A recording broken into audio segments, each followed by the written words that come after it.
Good afternoon. Um, so we have the time history analysis. The time history analysis is the use of an earthquake time history to evaluate the response of a system. This can be performed for both structures and soil. Time history analysis provides for linear or nonlinear evaluation of dynamic structural response under a loading, which may vary according to the specified time function. This simply means po that there will be a model of a structure and it will be used for testing and analysis of its stability when it's being shaken by an earthquake. And the time history analysis will be the one to compute its response to when it's potentially hit by an earthquake because we will be introducing the different levels of seismic loadings. So to further understand what time history analysis is and what it does, this is an example of a steel structure which will be subjected to analysis and testing of its stability. So when you look down at the structure or at the bottom of the structure and at the base of each column, you will see little springs. And those are the green ones if you can see them. And this is where ground motion will come into the model and shake the entire structure. So different loadings will be applied and introduced to the structure.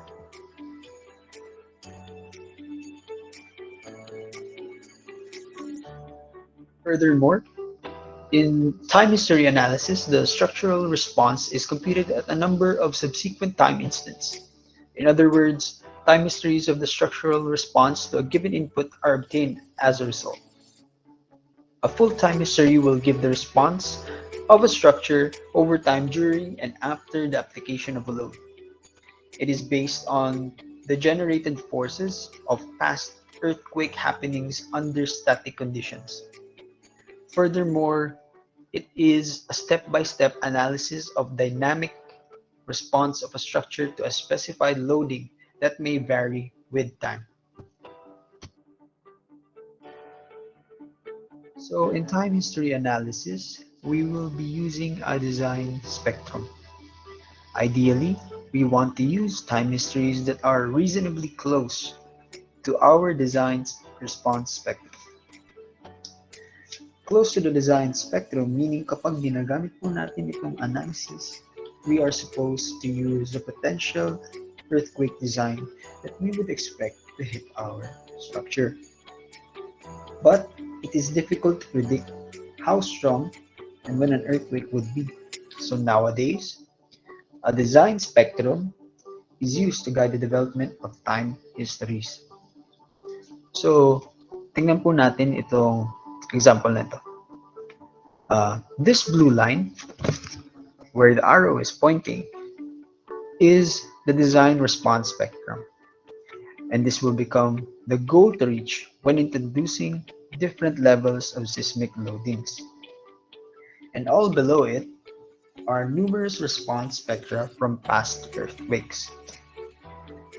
And the seismic loadings should be close to the design spectra because this would in turn test if our design structure is up to the level that the code says and if it is designed to the maximum range that we could predict.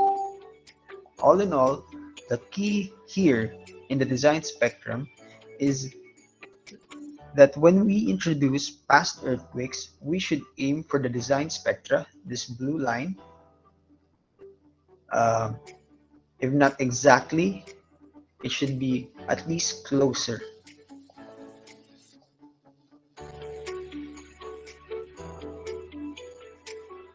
The next one, there are two main methods we use to get our time histories to match the design spectrum. The first one is the time history scaling and the second one is the spectral matching.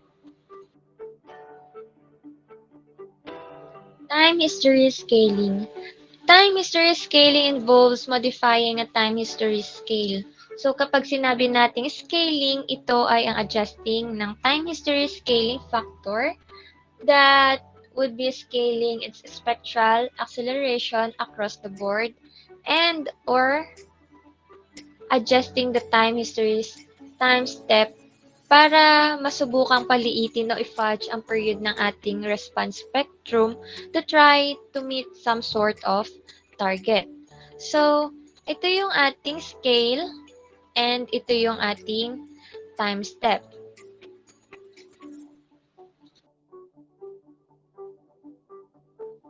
So, here's an example.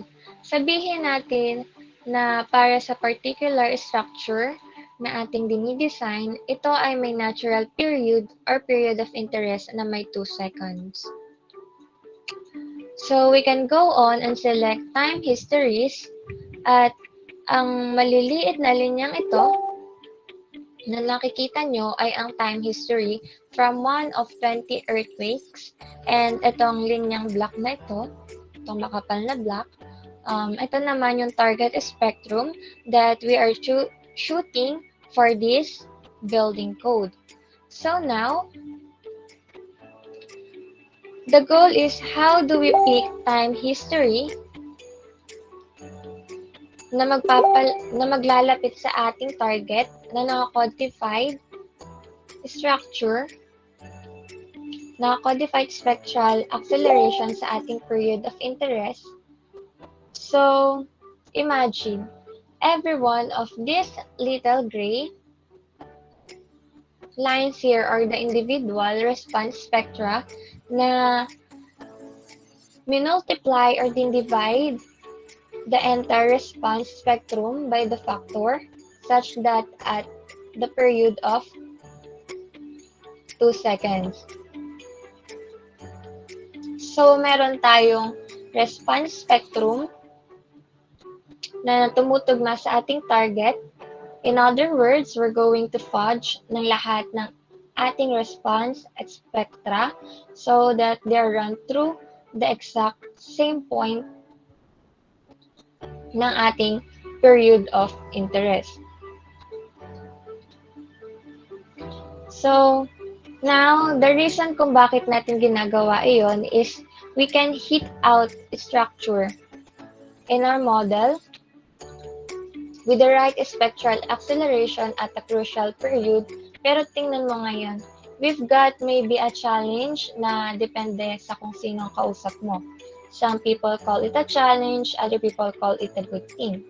Kung titingnan mo ang anumang ibang period along this in our spectrum, you can see the man we have a really broad range. Yan.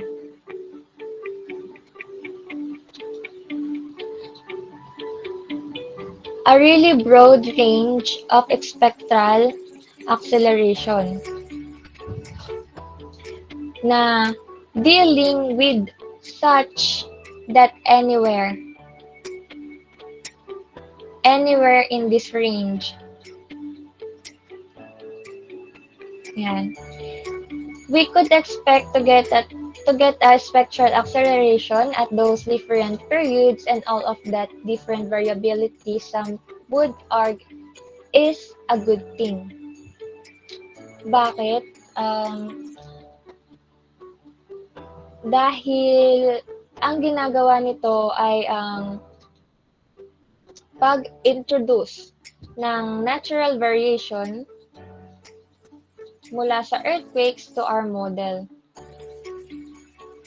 Nasasabihin ng ibang tao kung paano natin may interpret ang anumang bagay na ang lahat ay may pagkakaiba-iba doon. We would have no idea na alam mo na ang isang bagay ay gumaganap ng hindi sapat. It is because it got hit by an unrealistic ground motion or is because something's wrong with the structure. how are you going to know if you know both arguments have really good points? The idea is kung sasabihin natin na ang median o ang average, the response spectrum mula sa lahat ng iba't ibang kasaysayan ng panahon na mayroon tayo rito, itong blue, yan yung kinukulayan ko. Kung kukunin ko ang average ng lahat, it's going to draw something like this. Yan. The goal is that if that average response spectrum should be pretty close to our target response spectrum, in the first place, we're not so worried about individual response spectra, but more the average of all of the series that we're looking at should be close to our target.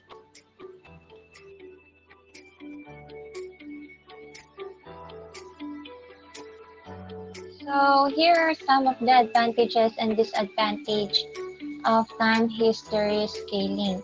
It was one of the advantages is it uses real earthquake time histories. We all know na sa pag-record ng time histories mula sa actual earthquake na ito ay nagbibigay ito ng comfort sa mga engineers. Kasi kung di ka gagamit nito, maaari kang may mamiss na ibang aspect. Kung ang seismic wave na hindi pa natin naiintindihan o hindi alam. Pero kung gagamit ka ng real earthquake time histories, lahat ng fundamentals, all of those physics are inherently built into those time histories. So, the next one is retain natural variance in the earthquake time histories. Along with that, these scale time histories tend to retain their natural variance, which is in many ways a really good thing because we know that earthquakes have a lot of variability and our ability to predict them with confidence is, well, it's sticky at best. And so when we have a wide range of spectral acceleration in our response spectra, that may be more representative of our true uncertainty with the problem. So, a lot of people like the wider variance in the natural variance that's built into these scale time histories. So, the next one is it can allow us to focus on one specific target period of interest or even a window if we're interested in that. And of course, one of the most important things uh, with this approach is that it's relatively easy to do, especially if you do have the proper tools. Now, it used to be hard.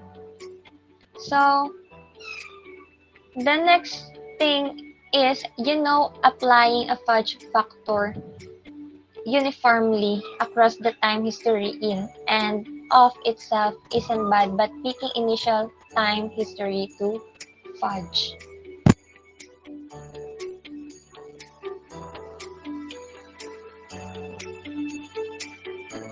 Here in disadvantages, the first one is usually requires lots of time histories. So, ang unang disadvantage ay ang pag-scale dahil napakaraming pagkakaiba-iba nito. Kaya mas kailangan ito ang maraming time history records kaysa sa kung mayroong time history records na talagang masikip at malapit sa target response spectrum na mas maraming variation na mayroong mas maraming time histories na kailangan natin para makuha ang lahat ng possible variation. So, the next one is the greater variance in your computed response. So, sa number 2, mas malaking pagkakaiba sa mga time histories na maaari mong asahan na makakuha ng isang mas malaking pagkakaiba sa pag-compute ng response. At Ang Guinness ay bumalik sa alalahanin na ito ngayon dahil paano kung ang ilan sa mga modelo ay nagpapakita ng structure na gumaganap ng sapat kung ano ang ituturo, kung ito ba ay hindi magandang disenyo o ito ba ay nangyari sa isang bagay sa time history mismo. Ang paggalaw sa lupa ay ang paggalaw sa lupa. Unreasonably, kaya it can be really difficult to find the culprit, the culprit in this. So, ang huli naman ay can take a lot of time to do.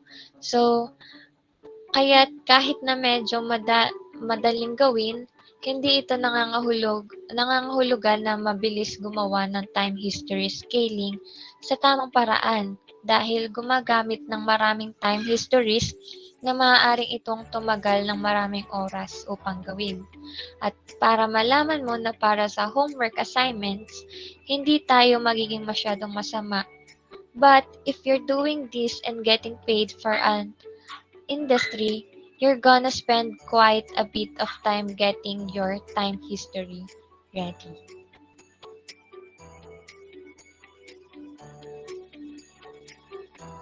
Our next method is what we call expectoral matching. It involves a time domain modification of an acceleration time history to make it compatible with the user's specified target spectrum. So, spectral matching is where we're gonna take a real or initial time history that is in the time domain, and we're gonna modify its acceleration time history using things called wavelets.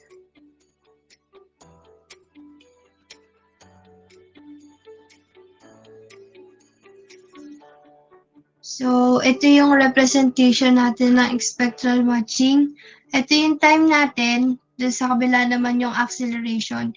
And we have here some earthquake time history looks. We're going to take some spectrum according to the actual time history. So, yung line na pataas na red, yun ang tinatawag nating, yun yung point natin. Mas maganda kung closer siya sa ating target, which is yung connecting the dots. We have here our period T, sa kabila naman yung expectoral acceleration natin. Makikita natin na gumawa ulit tayo ng panibagong wave and ginamit ulit natin yung tinatawag nating wavelets. The point of the spacing of these wavelets relates it's a function on the period and response spectrum, and the amplitude is a function of the spectral acceleration and response spectrum. We can add or subtract these wavelets to the actual acceleration time history to try to keep this point up closer to our target. The idea of using wavelets to modify time acceleration history was originally proposed by Lilhanand and Cheng year 1987 and 1988, until the famous seismologist Dr. Norm Abramson developed a code called RSP Match in year 1993 and made that available to the engineering and seismological community.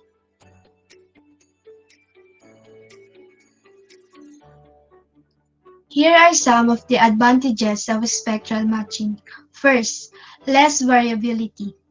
If the goal of your modeling is to zero on potential flood of the structure and how floods can relate to the design spectral acceleration, then less variability is a good thing. Second one, usually requires fewer ground motions. With the time history scaling, where could may require 7 time history to use, they could use to require 3 time history spectrally matched ground motions. The last one, it's sometimes easier to spot design flaws from the system response when we have less variant in the input ground motion. Disadvantages. It can result in unrealistic earthquake ground motions. is certain valuable aspects of earthquake time history that can be lost. It can take a lot of time to do it correctly. It is easy to screw up if you don't know what you're doing. Selecting time histories. In the area you have selected, Philippines, earthquake hazard is classified as high according to the information that is currently available. This means that there is more than a 20% chance of potentially damaging earthquake shaking in your project area in the next 50 years. Based on this information, the impact of earthquake must be considered in all phases of the project, in particular during design and construction. Project planning decisions, project design, and construction method should take into account the level of earthquake hazard. Sa mga pagpaplano ng ating proyekto, disenyo ng proyekto, at maging sa mga paraan ng pagtatayo nito ay dapat nating salang-alang ang antas ng posibleng maging lakas at ng panganib na maaaring may dulot na lindol. In performance-based seismic design, earthquake time histories are needed for analyzing dynamic responses of nonlinear structural system, such as site response or structural analysis. Dito papasok yung kahalagahan ng earthquake time histories sa pagdidesign natin ng ating structure na kayang resist ang ground motion or ground shaking. Selecting the seismic loading for design and or assessment purposes is not an easy task due to the uncertainties involved in the very nature of seismic excitation. One possible approach for the treatment of the seismic loading is to assume that the structure is subjected to a set of records that are more likely to occur in the region where the structure is located. Ang pagpili ng seismic loading para sa mga pagdidesign ng structure ay hindi isang madaling gawain dahil sa mga kawalan ng katiyakan sa maaaring mangyari dahil sa lindol. Pero ang isang posibleng diskarte para dito ay ang paglalagay o pag-a-assume natin na ang proyektong dinidesign natin ay sumasailalim sa ground motion na maaaring mangyari sa lugar na yon. Pero ang pagpili ng ground motion ay dapat naangkop sa ating design. Dahil ang pagpili ng ground motion plays an important role sa efficiency and accuracy ng ating pagdidesign. What kind of factors should we consider when selecting time histories? Number 1 is magnitude. Magnitude is one of the basic and important parameters of an earthquake. It defines the size of an earthquake. Ito yung mga recorded earthquake associated with our design, typically with +1 or -1 of the moment magnitude scale. It would be nice if there were closer than that, pero kung available na data ay maaari, pero the closer, the better. Second is distance, within plus or minus 10 km if possible. Determine the nature of the earthquake events that contribute most strongly to ground motion hazard in your project area. Ito ang layo ng mga anticipated earthquake sources sa ating lugar ng ating proyekto. Mahalagang tandaan natin na if your property is less than 10 kilometers from the fault line, you have a higher earthquake or seismic damage risk. Source or fault mechanism. Explanation of immediate faulting or source mechanism of earthquake is one of the most fascinating and significant problems in seismology. A physical process of elastic strain accumulation and the triggering mechanism are the basic to understand the earthquake kinematics. The term source mechanism or fault plane solution conventionally refers to fault orientation, the displacement and stress release pattern, and the dynamic process of seismic wave generation. Subduction zone, the biggest crushing on Earth. This boundary marks the collision between two of the planet's tectonic plates. The plates are pieces of crust that slowly move across the planet's surface over millions of years. Ang table na ito ay galing sa site na PeerNGA database. Makikita dito ang magnitude at mechanism ng lugar at ang taon na nangyari ang lindol. Kailangan natin malaman kung ano ang fault mechanism ang nag-occur sa lugar na pagtatayan natin ng ating proyekto. Huwag tayo mag-focus sa isang fault mechanism ng lugar. Dapat alamin natin lahat ng fault mechanism na nangyari doon sa lugar na yun. Since isa ito sa magiging basihan natin sa ating pagdidesign. Halimbawa, ang pagdidesign mo ay para lang sa mga normal faulting. Tapos ang lugar na pinagtayuan mo pala ay may history ng strike slip. Tiyak na ang design mo ay mag-fail since hindi mo kinonsider sa iyong design ang galaw ng strike slip fault. Alam naman natin ang pagkakaiba ng strike slip fault at saka ng normal fault. Malaki ang diferensya nila lalo na sa paggalaw ng lupa. Kaya napakahalaga talaga na alamin natin ang mga fault mechanism sa lugar na yon. Mahalaga din na malaman natin ang mga subduction zone. Spectral acceleration. Spectral acceleration, SA, is the most commonly used intensity measure in practice today for analysis of buildings. This value represents the maximum acceleration that ground motion will cause in a linear oscillator with a specific natural period of damping level. We would like the spectral acceleration at our target natural period to be within 20 to 30%. Maaari naman mas malayo kaysa dito, pero the closer the earthquake response spectrum sa ating target, mas maganda. Soil or rock type. An earthquake effect vary with the softness of the sediment. As seismic wave travel through the ground, they move faster through hard rock than the soft soil. When wave transition from the hard to soft earth, they increase the amplitude or size. A bigger wave causes stronger shaking. Mas mabilis mag-travel ang seismic wave sa mga matitigas na lupa o bato kaysa sa mga malalambot. The same principle also applies to sediment thickness.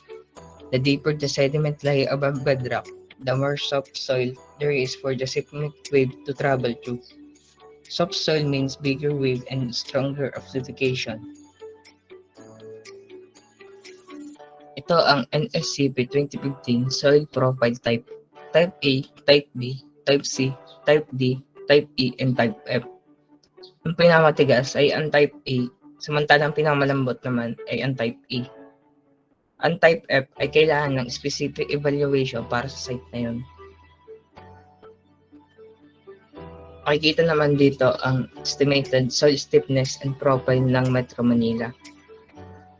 Soil liquefaction. Describe a phenomenon whereby a saturated or partially saturated soil substantially loses strength and stiffness in response to an applied stress, usually earthquake shaking or other sudden change in stress condition, causing it to behave like a liquid.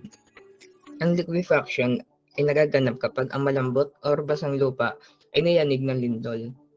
The energy released by the earthquake ang nagiging sanhi ng pagtaas ng tubig sa lupa at bato na maaaring gawin itong parang putik ang lupa. Mahalaging alamin natin ito dahil ang pundasyon ng mga building natin ay lulubog o maaaring matumba kapag ang area ay exposed sa liquefaction. Maaaring magsagawa tayo ng research sa lugar ng ating proyekto. Makikita sa table ang estimated areas exposed to disaster ng tutubigan Philippines. Ang estimated liquefaction ay significant severity. Understanding the geology ng lugar ng proyekto ay isa sa mga unang hakbang sa proseso ng disenyo. Kailangan matukoy kung ang lugar ng ating proyekto ay affected ba ng ground failure or other site hazard during an earthquake. Tiyakin din natin na pumili ng mga site with minimal site hazard if possible. Tiyakin din natin ang proyekto ay hindi tinayo sa o malapit sa mga aktibong lindol. Spectral Acceleration Maps of the Philippines. The Spectral Acceleration Maps of the Philippines Atlas, together with the previously rolled out earthquake model atlases for the Philippines, Metro Manila, Metro Davao, and Metro Cebu, which were also developed by the OST PBOX, provides scientifically derived information to engineers, building designers, and urban planners so that they can design essential and critical structure and facilities that are safe from and able to withstand intensity 8. It can be utilized for structure audit and retrofitting of existing structures to conform to the current building standard. It can also be useful for urban development, risk assessment, and site-specific insurance rate and coverage. So, kanina nga napag-usapan na natin yung about sa time history analysis tsaka yung dalawang method na ginagamit dito. So, ngayon naman, dito naman tayo sa evaluating the results. So, paano nga ba natin masasabi na tama o mali yung ginawa nating pag-evaluate? Paano natin masasabi kung good enough ba ito na masasabi na nag ah, nag na maiko-compare natin 'to sa nangyaring earthquake. So, dito malalaman natin yung tamang pagpa-plot sa graph na para malaman natin yung about sa earthquake na nangyari. So, first, si Norm Abramson, siya yung developer of RSP match or yung spectral match. He is an internationally known expert in seismic hazard and risk analysis with over 30 years of experience in the practical application of engineering seismology to the development of deterministic and probabilistic seismic criteria for engineering design and evaluation of seismic risks. He has been involved in developing or reviewing design ground motions for hundreds of projects around the world, including nuclear power plants, dams, bridges, nuclear waste, repositories, waters and gas pipelines, rail lines, ports, landfills, hospitals, electric substation, and high-rise buildings. So, backstory lang. When Norm Abramson was doing a conference at Sacramento, California, year 2008, during the question and answer portion, someone asked him, "How many of the time histories that you develop you end up throwing out?" So sumagot naman siya na about 80% daw nung nagawa niyang expectrally matched time ay disregard niya. So, nagulat yung mga tao kung ba't daw ganun kalaki. Pwede naman kalahati lang, 50%, ganun ba't 80%? So, sabi niya, yung rason daw niya about dito ay gusto niya na mas mag-focus siya sa tamang information about sa time history na binibigay niya sa kliyente kaysa mapunta lang sa wala yung pinaghirapan niya. Mas gusto niya na kahit na mas marami siyang na-disregard, at least yung mga natira ay yun yung sure siyang tama. Kasi okay lang daw sa kanya na magpaulit-ulit siya. Basta tama yung binibigay niyang information kaysa yung mas mabilis nga siya pero sa dulo, marirealize niya na mali lang. Mas gusto din niya na yung time history na dinedevelop niya ay as representative ng totoong nangyaring earthquake around the world o yung study o yung study ng earthquake na kanyang ginagawa. So, ito yung mga things to look for when evaluating. Ito na yung doon sa mismong app ng Expectoral Matching. So, plot the acceleration. Ito yon, plot the acceleration, velocity, and displacement for both pre and post-match time histories. So, ito, yung black line, siya yung mga pre-match time history. Tapos, ito namang post-match time history, iyon yung color gray. So, make sure that significant peaks in the governing motion aren't altered too much. So, ibig sabihin lang nun, i-sure natin na yung mga naunang peaks, yung mga yan tumaas, ay hindi ma-altered nung susunod. Ibig sabihin, hindi pwede na may tumaas ka dito, tapos biglang bababa siya ng sobra dito sa post-time history. Kasi yun, sure na mali yun. Kailangan kung bababa siya, konti lang. Tsaka dapat as in kalay niya yung gano'n para masabi na tama yung evaluation natin sa time history. Yan. Yan, kunwari, katulad nito. Tumaas dito sa displacement. Tumaas dito, tapos dito naman sa post-match time history, bigla siyang bumaba. So, ibig sabihin, mali yun. So, number 2, make sure that the desired aspect of the ground motion are still there after the expectoral matching. So, dito tayo sa initial velocity, kunwari ito, may mataas na pulse na nangyari. Make sure na yung expectorally match itong gray ay may mataas din na pulse na kasabay nung nauna. Hindi pwede na dito siya tataas, dito sa unang part. Pero dito kung saan yung mataas na dun siya bumaba, hindi yun pwede. Sure na mali yun. Kailangan ay nasa kung saan mas mataas yung false, dun din biglang tataas yung expectoral matching. So, number 3, compare the pre and post matching areas intensity plots. Make sure that the energy run up hasn't been significantly altered.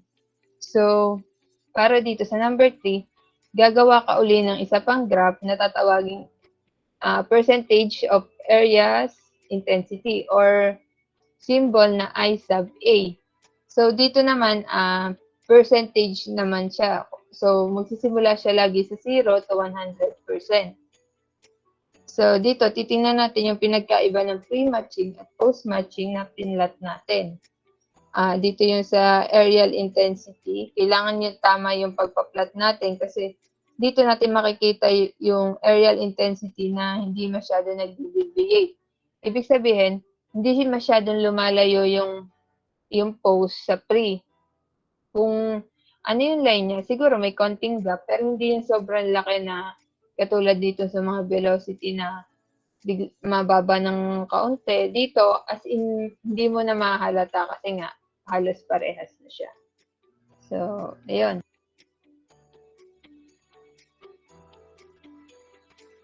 Ito naman yung mga tips para ma-improve natin yung spectral matching na ginagawa natin. So, una, don't specify too high of a tolerance. If you are developing 7 sets of time histories, a tolerance of 20 to 30% should be fine. If you are only developing 3 sets or less, then you should try to get a tighter tolerance, 10 to 15%.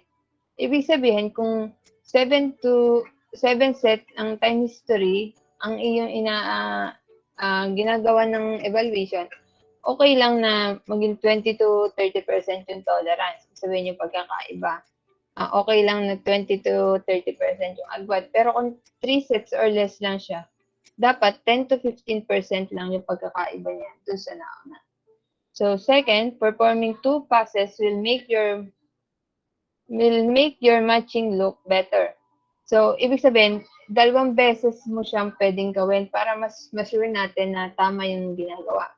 Perform the first pass matching periods between 0.01 to 1 second. On the second pass, increase the period range to 0.01 to 10 seconds.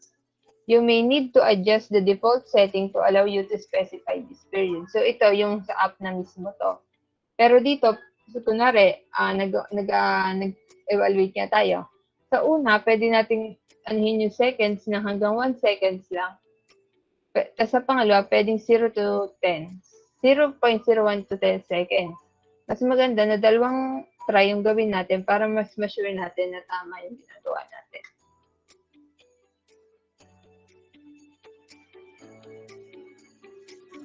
So, last, ito, may picture dito na nagpapakita ng maling pagkaka-evaluate ng spectral matching tsaka yung tama.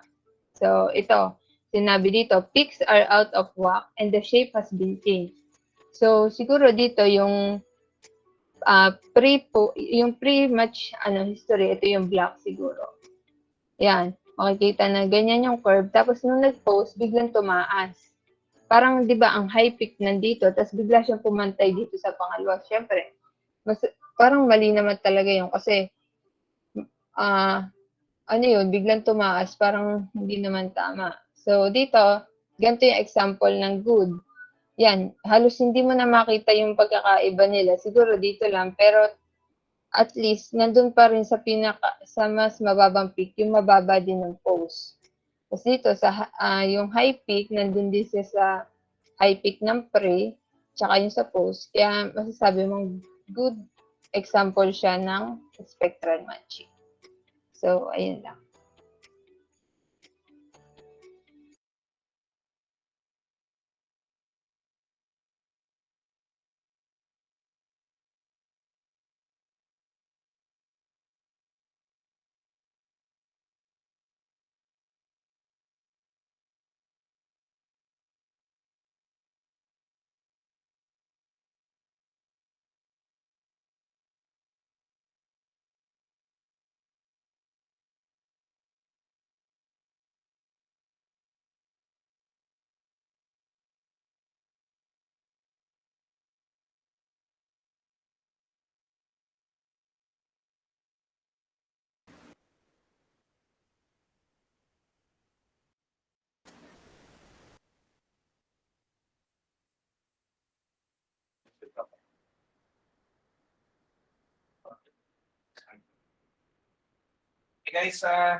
Join na po lahat.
Okay na?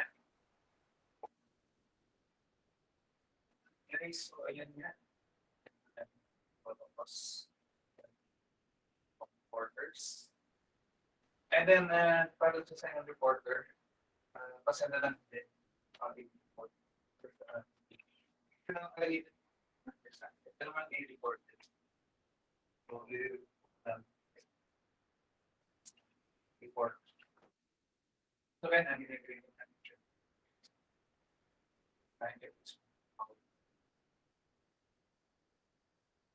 okay, so guys, again, ang ating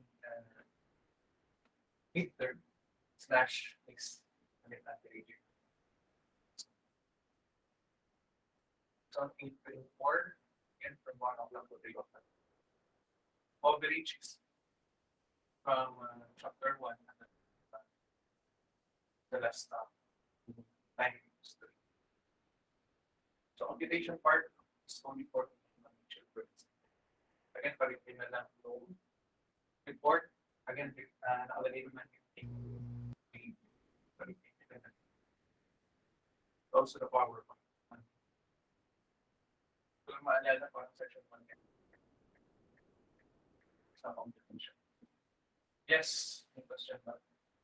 Sir, ang hina po ng Sir, medyo po mahina po yung boses niyo. Ano yan? Medyo mahina po ang boses po. hindi po mahina. kayo audible. Hello, hello. Okay na? Okay na po. Ano ba yung mic yung gamit ko dito?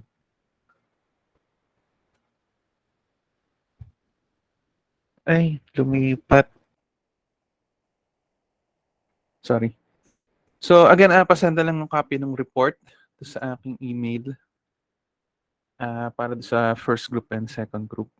And then again, on April 4, that will be the schedule of our midterm flash quiz. Again, averaging lang naman yung exam natin. So that is between 1 o'clock to 3 o'clock p.m.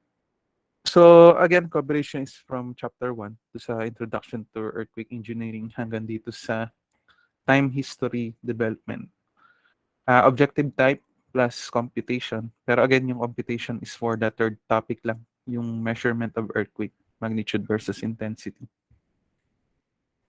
So pa-check na lang, I think it's from section 1, yung may detailed process ng pag-compute ng magnitude at intensity. Okay, so ayun naman is direct substitution lang. May formula based. Iaano nyo lang naman yung formula. Kasi i-plot nyo sa graph. Ano? So, ayun lang. I think our next meeting will be on April 8. Kasi ang 1, parang ang 1 ay wala na. Kasi midterm na to sa minor. Ano? So, April 8 yung next meeting natin. Okay, so yun lang. Dismiss ko na lang kayo na maaga. So, mag-review na lang kayo sa ibang subject. May concern ba? Or tanong? Bago ko i-dismiss? Sir, next meeting po ay report po ulit. Or hindi po? Baka activity lang yun. Or siguro i-discuss natin yung part do sa NSCP ng earthquake engineering. Tapos siguro by semis, ayun, turuan ko yun ng computation ng kuha ng mga earthquake load. Ayun lang naman yun. Ito namang topic, yung mga pinapa-report ko sa inyo, yung mga na-discuss ko nung una. More of lang, understanding lang. Ano ba si earthquake engineering? At least familiar kayo sa ano ba nangyayari kapag may lindol. Pero pinakamalaga talaga dito yung yung paggamit ng NSCP. Kung paano ka na-compute ng mga earthquake load. Ayan, yung gagamitin nyo sa pagde-design. Okay, so, yun lang. Sige, may tanong pa ba? Or wrap up tayo? So, kung wala naman tanong, you may leave the Gmeet room. See you guys next week. Thank you. Thank you po, sir.